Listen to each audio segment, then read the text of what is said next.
Hello दोस्तों, आज के वीडियो में आप सभी का स्वागत है। आज के वीडियो में हम पर्यावरण अध्ययन का प्रैक्टिस सेट लेकर के आए हैं, जो CTET, उत्तराखंड TET और अदर टेट के लिए बहुत ही इम्पोर्टेंट होने वाला है। तो दोस्तों, किसी भी एग्ज़ाम को कंप्लीट करने के लिए जो है प्रीवियस ईयर का क्वेश्चन जो है बेहतरीन भूमिका निभाती है। हमें अनुभव है, हम CTET दिसंबर भी पास हैं और जनवरी भी पास हैं, और ख़ुद अभी रीट दे करके आए हैं, उसमें भी मेरा 106 या 7 नंबर है। समझ गए दोस्तों। तो आप लोग इस जो प्रीवियस ईयर का क्वेश्चन हम बता रहे हैं उसको आप लोग बहुत ही अच्छे से देखिएगा, और एक एक हम इसको जो है डिटेल से बताते चलेंगे। ऐसा नहीं है कि हम सीधा आंसर बताते चलेंगे, हम डिटेल से इसको मतलब क्लियर करते चलेंगे। समझ गए। तो चलिए हम स्टार्ट करते हैं।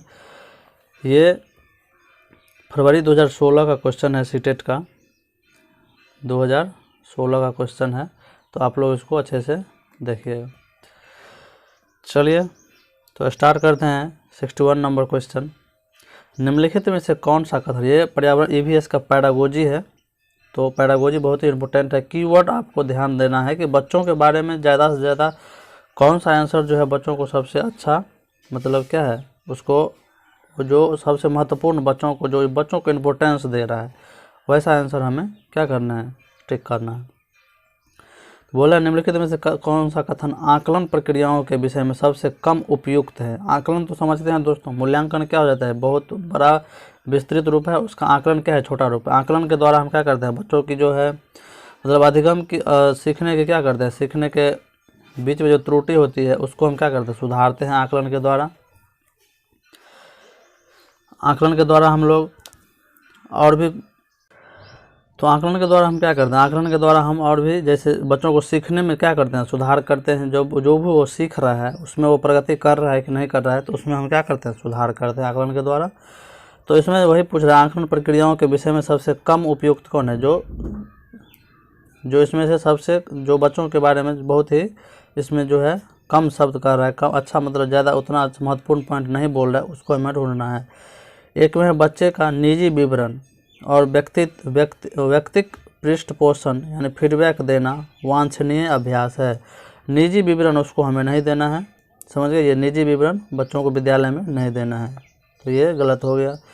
सीखने के संकेतकों यानी कि TLM, जो सीखने अधिगम के दौरान जो हम मॉडल सब का यूज करते हैं, TLM टीचिंग लर्निंग मटेरियल का यूज करते हैं, और उपकरण संकेत जिसके द्वारा हम बताते हैं कोई भी चीज़ की सूची बनाना रिपोर्टिंग को अधिक विस्तृत बनाता है। ये हमें सही लग रहा है। और आगे देखते हैं, ठीक, अच्छा और बहुत अच्छा जैसी टिप्पणियाँ बच्चे के सीखने के बारे में एक समझ प्राप्त करती है, ये भी अच्छा है।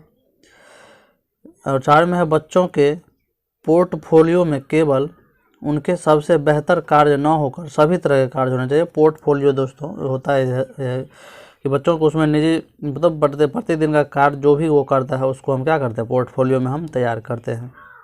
तो ये तीनों ऑप्शन हमें सही लग रहा है, और यही जो है हमें मतलब उतना अच्छा पॉइंट नहीं लग रहा है, तो ये क्या हो जाएगा, इसका एक आंसर हो जाएगा। समझ गए। चलिए अब दूसरा देखते हैं। दिए गए प्रश्न को ध्यान से पढ़िए।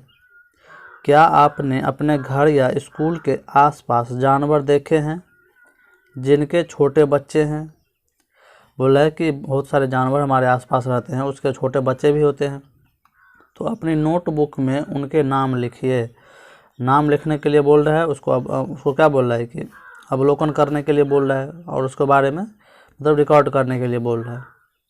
तो आंसर देखिए क्या है। एक में वर्गीकरण एवं चर्चा, ये चर्चा होगा नहीं क्योंकि इसमें बोल रहा है उसको अवलोकन करने के लिए, निरीक्षण करने के लिए, और उसको नोट करने के लिए यानी रिकॉर्ड करने के लिए। परिकल्पना एवं प्रयोग तो हो नहीं रहा है। न्याय के लिए सरोकार हो नहीं रहा है, तो क्या हो जाएगा इसका ऑप्शन 4 नंबर, इसका 4 नंबर ऑप्शन हो जाएगा। अवलोकन एवं रिकॉर्ड, समझ गए, अवलोकन एवं रिकॉर्ड हो जाएगा इसका। चलिए अब 63 नंबर क्वेश्चन देखते हैं। 63 नंबर पे देखिए, पर्यावरण अध्ययन की अंतः विषयी प्रकृति पर्यावरणीय मुद्दों को डैश द्वारा संबोधित करती है। बोले पर्यावरणीय अध्ययन की अंतः विषयी प्रकृति, पर्यावरणीय मुद्दों को डैश द्वारा संबोधित करते हैं। पर्यावरण का जो विषय है वो किस किस विषय के द्वारा संबोधित किया जाता है? तो एक में विज्ञान, सामाजिक विज्ञान की विषय वस्तु है सही, लेकिन और आगे देखते हैं सामाजिक विज्ञान और पर्यावरण की विषय वस्तु, ये भी सही लग रहा है। विज्ञान की विषय वस्तु और पद्धति की ओर, और यहाँ 4 में विज्ञान, सामाजिक विज्ञान और पर्यावरण शिक्षा की विषय वस्तु की पद्धति की ओर। ये इसमें सारा पॉइंट दे दिया गया है, तो इसका ऑप्शन क्या हो जाएगा? ये विज्ञान के द्वारा भी हम पर्यावरण को दिखाते हैं, सामाजिक विज्ञान के भी द्वारा, और पर्यावरण शिक्षा के द्वारा भी हम पर्यावरण को हम क्या करते हैं? मुद्दे को हम प्रस्तुत करते हैं, संबोधित करते हैं। तो सबसे बेहतर ये 4 हो जाएगा। 4 में सभी ऑप्शन आ जाता है। चलिए 64 नंबर क्वेश्चन देखिए, बहुत ही इंपॉर्टेंट क्वेश्चन है। कक्षा 5A यानी 5 क्लास का सेक्शन 1 के शिक्षक एक सवाल देते हैं। ए, पेड़ों के 5 लाभ लिखिए। बस इसमें 5 लाभ लिखना है। जबकि कक्षा 5 के सेक्शन बी के शिक्षक निम्न सवाल देते हैं, क्या होगा अगर धरती पर कोई पेड़ न हो? तो ये सोचने वाला क्वेश्चन है। इसमें क्या करना पड़ेगा? हमें तर्क करना पड़ेगा, चिंतन करना पड़ेगा। चलिए इसका ऑप्शन देखते हैं क्या है।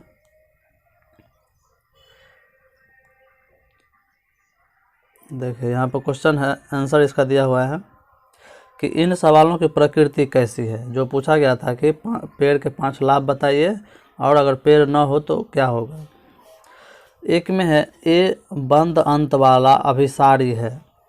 बंद अंत वाला क्वेश्चन वो होता है जैसे अगर 3 + 5 कितना हुआ, तो ये कितना हो जाएगा? 8। ये बंद अंत वाला क्वेश्चन है। भारत की राजधानी क्या है? नई दिल्ली। ये क्या है? बंद अंत वाला क्वेश्चन है, जिसका जवाब एक ही तरह से दिया जा सके, वो बंद अंत वाला क्वेश्चन है। लेकिन अगर पूछ दे कितने और कितने को डैश प्लस डैश बराबर 9, तो इसको आप कितना तरह से जवाब दे सकते हैं? बहुत तरह से जवाब दे सकते हैं। 3-4 तरह से जवाब दे सकते हैं, 2-3 तरह से दे सकते हैं। तो ये क्या हो जाएगा? ये मुक्त अंत वाला क्वेश्चन हो गया। क्या हो गया? मुक्त अंत वाला। अगर पूछ दे कि भारत में जो जनसंख्या वृद्धि हो रही है उसको रोकने का क्या उपाय होना चाहिए, तो ये क्या है? मुक्त अंत वाला क्वेश्चन हो जाएगा। इसको आप कई तरह से बहुत सारा डिटेल से आप सोच समझ के उसको आंसर दे सकते हैं। तो यहाँ पे एक क्या है? बंद अंत वाला अभिसारी है। अभिसारी मतलब वो होता है अभिसारी चिंतन जिसको हम एक ही तरह से सोच सकते हैं, और अपसारी चिंतन वो होता है जिसको हम बहुत तरह से सोच सकते हैं। अपसारी चिंतन में सृजनात्मक बालक आ जाते हैं, सृजनात्मकता अपसारी चिंतन में ही आता है। तो ए बंद अंत वाला अभिसारी है और बी मुक्त अंत वाला अपसारी है। तो ये आंसर ही हमें सही लग गया। यहाँ पे बोला ए मुक्त अंत वाला है। मुक्त अंत तो ए है नहीं, क्योंकि बोला है सिर्फ 5 लाभ बताने के लिए, तो ये मुक्त अंत कैसे हो जाएगा? ये तो बंद अंत वाला है, तो ये तो ऑप्शन कट गया। बोला ए मुक्त अंत वाला, ये भी आंसर कट गया। बोला ए बंद अंत वाला है, ये तो सही है, लेकिन अपसारी है, अपसारी नहीं है। अपसारी में हम बहुत तरह से सोच सकते हैं, लेकिन उसमें बस 5 लाभ बोल रहा है, तो ये अपसारी होगा। तो ये भी क्या हो जाएगा? इसका गलत हो जाएगा। इसका ऑप्शन क्या हो जाएगा? ए। करेक्शन कर लीजिएगा, आंसर गलत दे दिया है इसमें। चलिए आगे देखते हैं अगला 65 नंबर क्वेश्चन। सारा कंसेप्ट हम क्लियर करते चलेंगे। आप लोग बस चैनल को सपोर्ट करिए, लाइक सब्सक्राइब करिए दोस्तों। इसी तरह से हम अच्छा कंटेंट आपको देंगे। और EVS का कक्षा 3, कक्षा 4 और कक्षा 5 का मतलब बुक से NCERT बुक का भी हम जो है कंटेंट तैयार होगा, पैरागोजी तैयार होगा, वो हम हर एक चैप्टर का हम हर एक दिन कक्षा 3 का 2-3 चैप्टर, कक्षा 4 का 2-3 चैप्टर, इस तरह से हम ले करके कंटेंट बढ़ेंगे। और जो हम नोट बनाए हैं उसका भी अलग से वीडियो डालेंगे। चलिए एक भी क्वेश्चन 30 में से हमें सीटेट में 28 नंबर आया हुआ है दोस्तों, तो आपको एक भी क्वेश्चन हम छूटने नहीं देंगे, समझ गए। चलिए कक्षा 1 में पर्यावरण अध्ययन में शिक्षार्थियों के आकलन के बारे में निम्नलिखित में से कौन से कथन सत्य है? सत्य ढूंढ रहा है। तो 1 में देखिए मौखिक परीक्षाएं, ये बोल रहा है कि कक्षा 1 के बच्चों के लिए, कक्षा 1 के बच्चों में उतना ज़्यादा क्या है अनुभव नहीं रहता है, वो ज़्यादा अच्छा तरह से लिख नहीं सकता है, तो उसमें मौखिक परीक्षाएं तो बहुत अच्छा चीज़ है। मौखिक परीक्षाएं क्योंकि हो सकता है बच्चे लिखने में सक्षम ना हो, सही चीज़ है। ड्राइंग बच्चों कक्षा 1 में ड्राइंग होनी चाहिए, इससे बच्चों में क्या होती है? आनंद होती है, और आनंद के माध्यम से बच्चा सीखता है बहुत अच्छे से, क्योंकि वो अपनी भावना को वहाँ पे प्रकट कर पाता है। 3 में शिक्षकों को अवलोकन और रिकॉर्ड करनी चाहिए, ये सही बात है, बच्चों में अवलोकन और रिकॉर्ड करके देखनी चाहिए। 4 है किसी को न रोकें नीति, किसी को न रोकें नीति को ध्यान में रखते हुए आकलन में कोई आवश्यकता नहीं है, ये गलत बात है। तो इसका ऑप्शन क्या होना चाहिए, 1, 2 और 3, ये 1 नंबर इसका ऑप्शन हो जाएगा। चलिए अब 66 देखते हैं क्या है। 66 कक्षा 5 की शिक्षिका एक एल्युमिनियम फाइल लेती है और पानी में डाल देती है एवं दिखाती है कि वह ऊपर तैरती है। दिखाती है क्या, ऊपर तैरती है, एल्युमिनियम फाइल है। फिर वह फाइल को मोड़कर जोर से दबाती और निचोड़ती है और फिर से पानी में डालती है तथा शिक्षार्थी को दिखाती है कि वह डूबता है। बाद में वह शिक्षार्थी को यह सोचने और कारण देने के लिए कहती है। जब भी सोचने के लिए बोल रहा है तो क्या है, उसमें कैसा चिंतन होना चाहिए, उसमें सोचने के लिए बोल रहा है और उसको देख करके बताने के लिए, अवलोकन करने के लिए बोल रहा है, समझ गए। या फिर उसको सोचने के लिए बोल रहा है तो उसमें क्या होगा, या तो परिकल्पना होगा या वर्गीकरण तो होगा नहीं, मापन होगा नहीं। तो बोल रहा है बाद में वह शिक्षार्थी को यह सोचने के कारण देने के लिए कहते हैं। सोचने का मतलब परिकल्पना करने के लिए उसमें बोल रहा है कि ऐसा क्यों हुआ। अवलोकन तो करने के लिए बोल रहा है, इस परिकल्पना करने के लिए बोल रहा है। इस प्रश्न का उत्तर देने के लिए निम्नलिखित में से कौन सा प्रक्रम कौशल का प्रयोग किया जाएगा। इसमें कौन सा किया जाएगा, तो इसमें परिकल्पना का प्रयोग किया जाएगा, समझ गए। इसका परिकल्पना का प्रयोग इसलिए किया जाएगा क्योंकि इसमें विद्यार्थी से क्या होगा, शिक्षार्थियों को प्रयोग के बारे में सोच कर कारण देने के लिए कहा गया है। सोच करके, निरीक्षण करके करने के लिए नहीं बोला गया, उसमें सोच करके देने के लिए बोला गया। इसलिए परिकल्पना में क्या करते हैं, विभिन्न तरह से सोचते हैं, परिकल्पना करते हैं कि हम ये करेंगे, वो करेंगे, इस तरह से करेंगे तो अच्छा रहेगा, इस तरह से करेंगे तो अच्छा रहेगा। तो ये चीज़ हम परिकल्पना में करते हैं, परिकल्पनात्मक चिंतन। चलिए अब 66 हो गया। तो 67 नंबर क्वेश्चन देखिए, इसमें क्या है, क्या पूछ रहा है। तो 67 में पूछ रहा है कि पर्यावरण अध्ययन के शिक्षण शास्त्र के संदर्भ में सिवाय डैश के निम्नलिखित सभी वांछनीय अभ्यास है। सिवाय रहे, नहीं रहे, के अलावा रहे, इसको छोड़ करके रहे, तो उसमें क्या होता है कि 3 आंसर सही होता है और 1 क्या होता है, गलत होता है, समझ गए। ये चीज़ ध्यान रखिएगा। अब जो है ज़्यादातर इसी टाइप का क्वेश्चन जो है पूछा जाने लगा है एग्जाम। एक में है आलोचनात्मक चिंतन और समस्या समाधान के लिए क्षमता संवर्धन करने, ये तो सही लग रहा है। बच्चे की अस्मिता का पोषण करने, ये भी सही बात है। तीसरा है वास्तविक अवलोकन के स्थान पर पाठ्य पुस्तकीय ज्ञान की श्रेष्ठता को स्वीकार करना, ये गलत बात है। बच्चों के बाहरी जीवन से हमें जोड़ना है, समझ गए। ये NCF 2005 बोल रही है कि बच्चों को क्या करना है, स्कूल के बाहरी जीवन से भी जोड़ना है। तो उसको क्या करना है, वास्तविक अवलोकन का स्थान पाठ्य पुस्तक पर ही डिपेंड नहीं रखना है, समझ गए। 4 में पाठ्य वस्तुओं और संदर्भों की बहुलता को बढ़ावा देना, ये भी सही बात है। तो इसमें क्या हो जाएगा, तीसरा ऑप्शन इसका गलत हो जाएगा, समझ गए। चलिए अब देखिए 68 में क्या बोल रहा है। महेश कक्षा 4 के शिक्षक है। वे वृक्ष संरक्षण की अवधारणा पर शिक्षार्थियों को संवेदनशील बनाने के लिए योजना बनाते हैं। निम्नलिखित में से कौन सी एक गतिविधि इस उद्देश्य के लिए सर्वाधिक उपयुक्त है। चलिए देखिए इसमें सर्वाधिक उपयुक्त कौन सा है। एक में है वाद विवाद प्रतियोगिता का आयोजन करना। 2 में है एक पौधे को अपनाने, यानी कि उसको लाने के लिए, रखने के लिए और उसका पोषण करके आप खुद उसको पोषण करने के लिए और प्रत्येक शिक्षार्थी को अभिप्रेरित करना। तीसरा है पोस्टर प्रतियोगिता में हिस्सा लेने के लिए शिक्षार्थियों को प्रोत्साहित करना और समूह चर्चा के लिए शिक्षार्थियों के समूह बनाना। देखिए इसमें से बहुत सभी मतलब इम्पोर्टेंट लग रहा है, लेकिन इसमें बोल रहा है, इसमें जो है बच्चों के लिए प्रत्यक्ष काम हो रहा है। क्या हो रहा है, मूर्त रूप से हो रहा है। जब भी बच्चा सीखता है तो वो प्रत्यक्ष रूप से, मूर्त रूप से ज़्यादा सीखता है। इसीलिए पौधे को अपनाएंगे और उसका पोषण खुद से करके और शिक्षार्थियों को उसके लिए अभिप्रेरित करेंगे, समझ गए। तो इसका दूसरा ऑप्शन जो है सबसे अच्छा रहता है, अच्छा है। चलिए अगला देखते हैं 69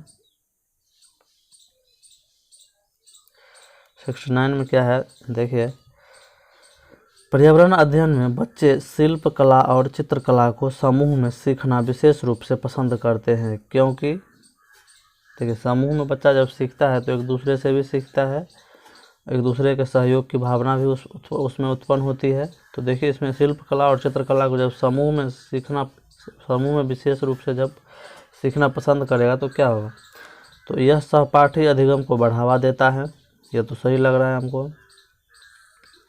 यह सामाजिक अधिगम को बेहतर बनाता है, ये भी हमें सही लग रहा है। जब बच्चों को सृजनात्मकता की प्रशंसा की जाती है तो वे खुश होते हैं व उसके प्रति प्रेरित होते हैं, सही बात है। यह कक्षा में अनुशासन को बढ़ाता है, ये उतना मायने नहीं रखता है, ये तीनों जो है सबसे बेहतर है। तो इसमें ऑप्शन कहाँ है, 1 2 3, तो इसमें है 1 2 3, इसका ऑप्शन हो जाएगा। समझ गए। चलिए 70 नंबर है, प्रयोग करना आकलन का एक संकेतक है। निम्नलिखित में से कौन सा एक प्रयोग करने संबंधी संकेतक का आकलन करने का सबसे उपयुक्त तरीका है। तो बताइए इसमें से आकलन करने का सबसे उपयुक्त तरीका कौन सा है। चित्र पठन है, सृजनात्मक लेखन है, निदर्शन या प्रदर्शन करना है, और हस्तपरक गतिविधि। यानी प्रयोग करना आकलन का एक, ये पठन तो होगा नहीं, जब प्रयोग करना है तो क्या करना पड़ेगा, खुद से वो चीज़ करना पड़ेगा। तो सृजनात्मक लेखन जो है ये भी अच्छा लग रहा है, प्रदर्शन ये अच्छा नहीं लगेगा, हस्तपरक गतिविधि जो है ये सबसे अच्छा लग रहा है। इसमें बच्चा खुद से जो है करके सीखेगा हस्तपरक गतिविधि में, क्योंकि हस्तपरक गतिविधि जो है बहुत ही इम्पोर्टेंट पॉइंट होता है, याद रखिएगा। चलिए अब 71 देखते हैं, इसमें क्या है। 71 में प्राथमिक कक्षाओं में शिक्षार्थियों के पास अपने प्रकरणों में अनेक वैकल्पिक अवधारणाएं होती है, जैसे सजीव, निर्जीव, जल चक्र, पौधे आदि। इन वैकल्पिक अवधारणाओं के स्रोत हो सकते हैं। तो क्या क्या स्रोत हो सकते हैं, परिवार एवं समुदाय, ये सही लग रहा है। पाठ्य पुस्तकें एवं अन्य पुस्तकें, ये भी हमको सही लग रहा है। शिक्षक से भी सीखेगा, कहानियाँ एवं कविताएं, उससे भी वो सीखेगा। तो इसमें चारों ऑप्शन क्या है, सबसे अच्छा लग रहा है, तो इसका 2 ऑप्शन हो जाए। चलिए अब देखते हैं 72।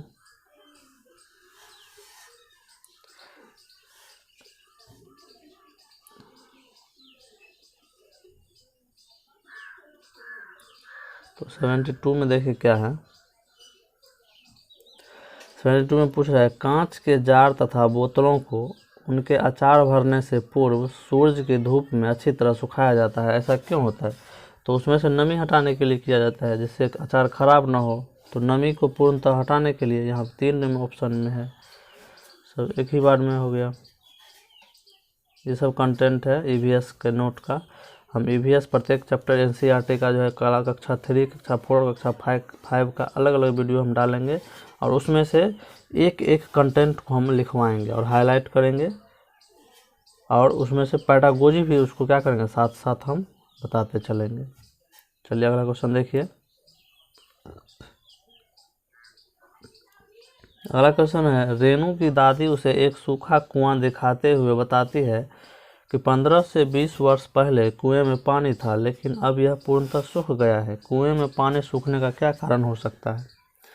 एक में है पेड़ों, कुएं तथा उनके आसपास के स्थान की मिट्टी अब सीमेंटेड से ढक देना, ये सही बात है। 2 में आसपास के इलाके में बहुत सारे बोरिंग पंप लग गए हैं, ये भी सही बात है।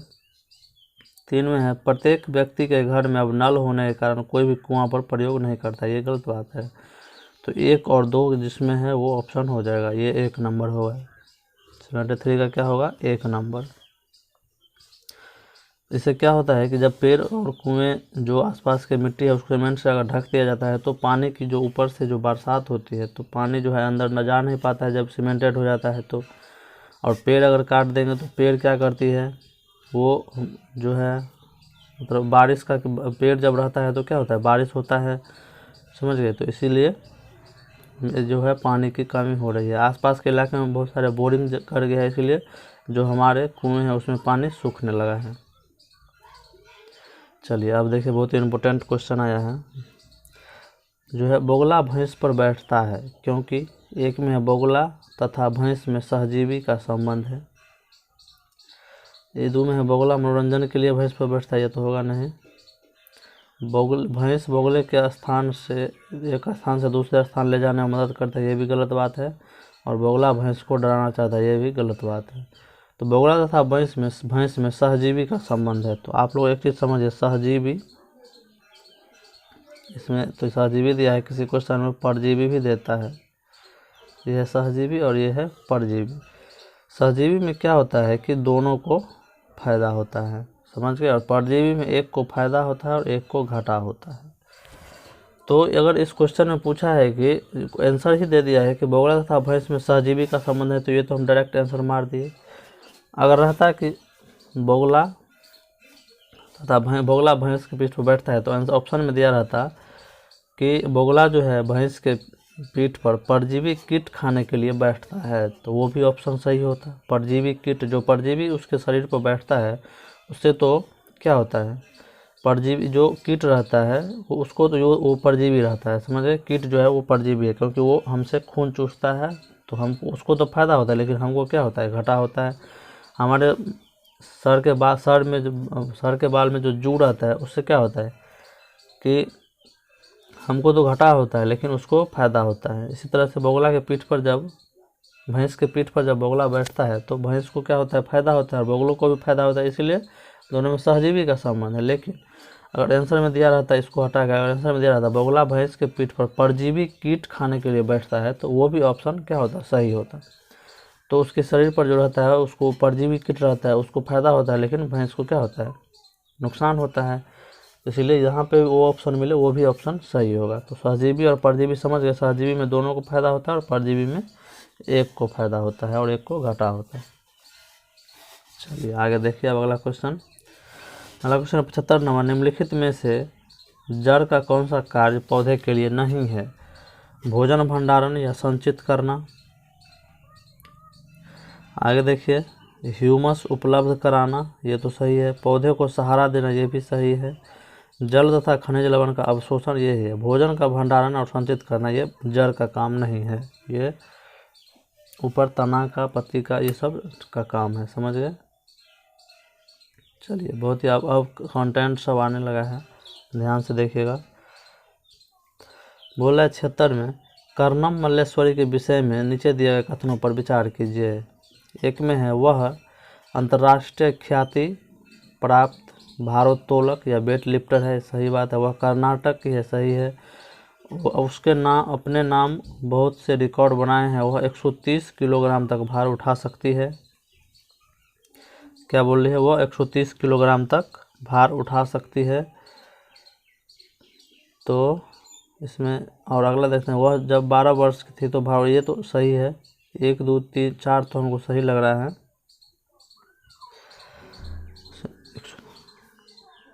वो कर्नाटक की हैदराबाद की थी, वो ये कर्नाटक की नहीं थी, वो कहाँ की थी, आंध्र प्रदेश की थी, समझे। कर्णम मल्लेश्वरी कहाँ की थी, वो आंध्र प्रदेश की थी। तो इसमें 1 3 और 4 सही होगा, ये गलत हो जाएगा, समझ गए।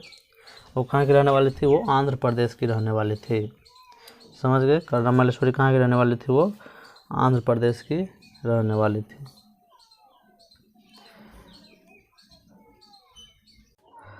तो और जो कर्णम मल्लेश्वरी से जुड़े पॉइंट है उसको भी हम बताते चलते हैं। ये तो वेट लिफ्टर थी, ये कहाँ की थी, आंध्र प्रदेश की थी। और जब 12 साल की थी तभी से ये भारोत्तोलक भार उठाना जो क्या की थी, स्टार्ट कर दी थी। ये 130 किलो वजन तक के क्या कर सकती है, वेट लिफ्टर की 130 किलो भार उठाती है। और इसकी 4 बहन जो है वो भी क्या है, वेट लिफ्टर का अभ्यास करती है। ये भारत के बाहर से जो है, ये कर्णम मल्लेश्वरी जो है, ये भारत के बाहर से 29 मेडल लेकर के आई हैं। कितना, 29 मेडल लेकर आई हैं। इसके पिता क्या हैं, इसके पिता जो हैं क्या हैं, हवलदार हैं, समझ गए। तो इससे जुड़े जितना भी पॉइंट था वो आप लोग देख लिए। 3 4 पॉइंट तो इसी में दे दिया है। वो भारोत्तोलक हैं, वो आंध्र प्रदेश की रहने वाली है, वो 130 किलो वजन उठाती है। 12 वर्ष से ही वो भार उठाना स्टार्ट कर दी थी और भारत के बाहर से वो 29 मेडल लेकर के आई हैं। उसके पिता क्या थे, हवलदार थे। उसकी 3 और जो बहन है, इसकी 4 बहन है जो, वो भी क्या है, वेट लिफ्टर का अभ्यास करती है। चलिए, कर्णम मल्लेश्वरी से आपका जितना भी पॉइंट है वो क्लियर हो गया, इसको लिख लीजिएगा आप। चलिए अगला क्वेश्चन देखते हैं। सीढ़ीदार कुएं अथवा बावली, बावली या बावरी बोलिए, ये संबंधित निम्नलिखित कुछ कथन दिए गए हैं, इससे संबंधित। वे जल भंडारण तथा संरक्षण की पारंपरिक व्यवस्था है, ये तो सही बात है। चलिए आगे देखते हैं। वे सामुदायिक स्रोत के रूप में उसका प्रयोग होता है, ये भी सही है। उसका निर्माण मुख्यतः वर्षा रहित राज्यों में होता है, ये भी हमको सही लग रहा है। आगे देखते हैं क्या है इसका। 4 में उनमें केवल संदूषित जल होता है। क्या बोल रहे हैं? उनमें केवल संदूषित जल होता है।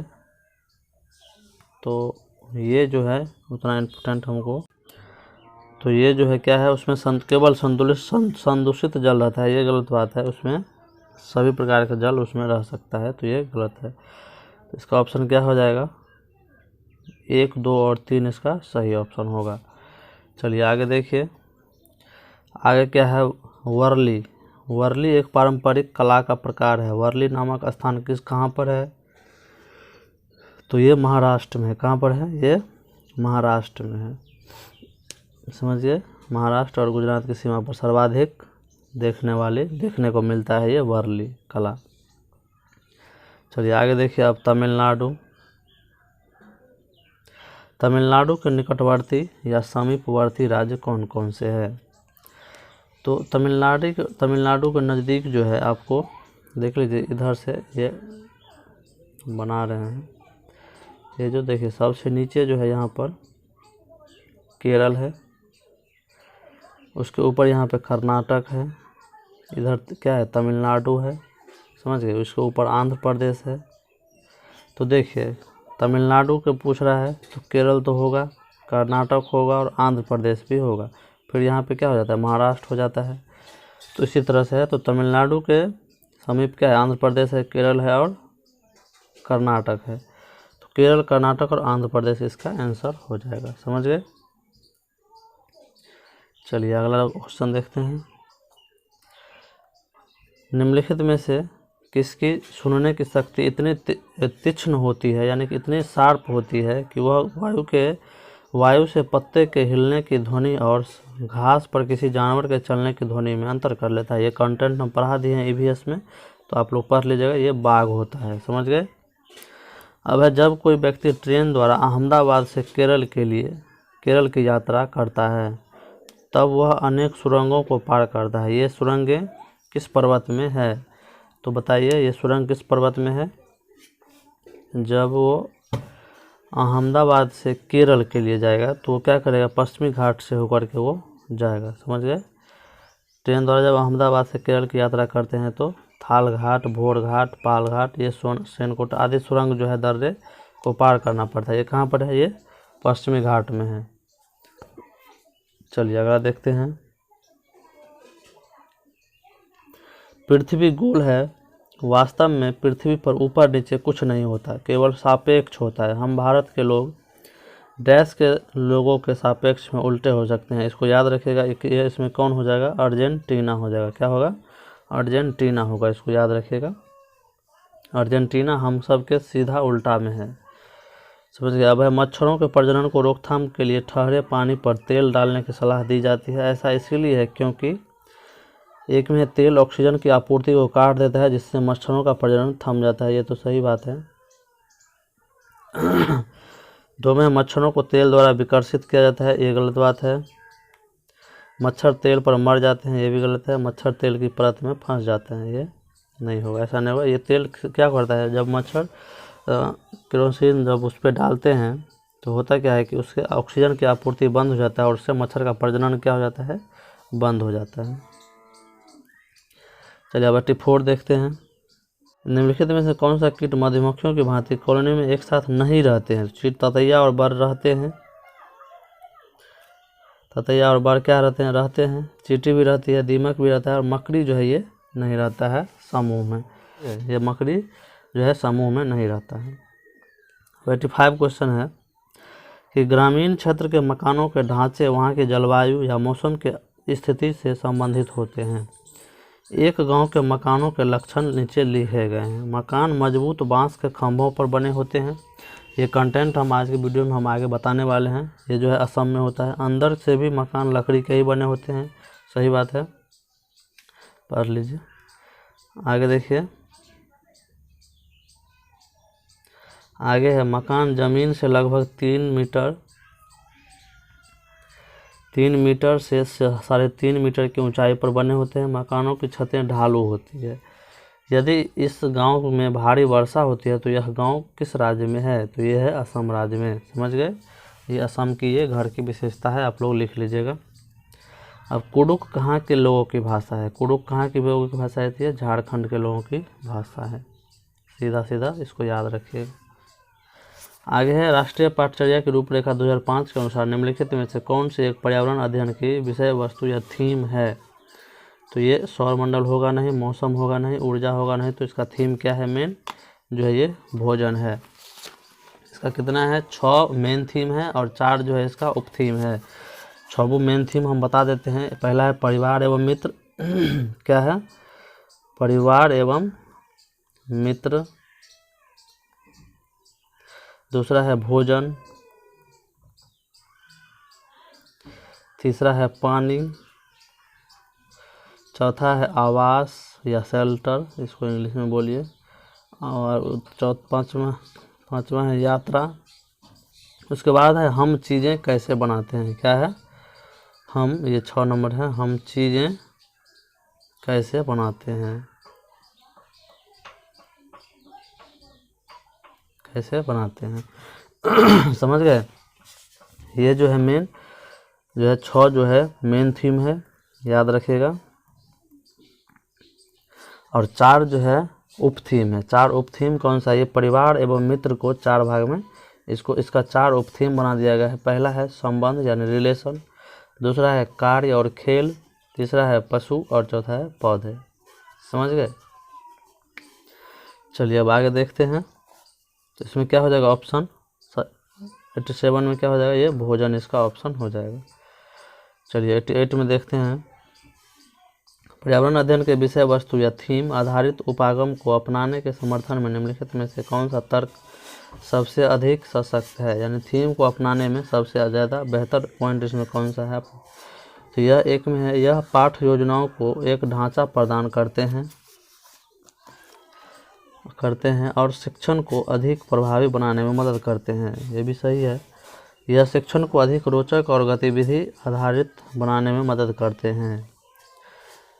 यह अवधारणाओं, मुद्दों और कौशलों को बृहत विस्तार को सम्मिलित करने में मदद करते हैं। यह विषय सीमाओं को नरम या सौम्य बनाने और संपूर्णता में ज्ञान को प्राप्त करने में मदद करता है। इसमें बोला तर्क सबसे अधिक सशक्त है। तो देखिए सब अच्छा लग रहा है, लेकिन इसे यह पाठ योजनाओं को एक ढांचा प्रदान करने और शिक्षण को अधिक प्रभावी बनाने में क्या करते हैं? ये मदद करते हैं। अलग अलग पार्ट में जब बांट जाता है तो शिक्षण क्या हो जाता है? हल्का हो जाता है और वो प्रभावी होता है। समझ गए? चलिए आगे देखते हैं। पैरागोजी में यही चीज़ रहता है दोस्तों कि आपको जो सबसे बेहतर पॉइंट होता है वो ढूंढना पड़ता है और उसके लिए आपको पैरागोजी अच्छा से मतलब पढ़ना पड़ेगा। और हम जो है कक्षा 3, 4 और 5 के EVS से हम कंटेंट और पैरागोजी साथ में लेकर के चलेंगे। चलिए 89 देखिए। प्राथमिक कक्षाओं में पर्यावरण अध्ययन को सीखने सिखाने में कहानियाँ एक महत्वपूर्ण पहलू है। सही है। पर्यावरण अध्ययन के कक्षा में कहानी सुनाने को शिक्षण कौशल के रूप में सम्मिलित करने के लिए निम्नलिखित में से कौन सा सबसे कम उपयुक्त कारण है? तो सबसे कम महत्वपूर्ण कौन सा है? देखिए कहानियों में व्यक्तियों के अनुभव शामिल होते हैं। ये तो सही है।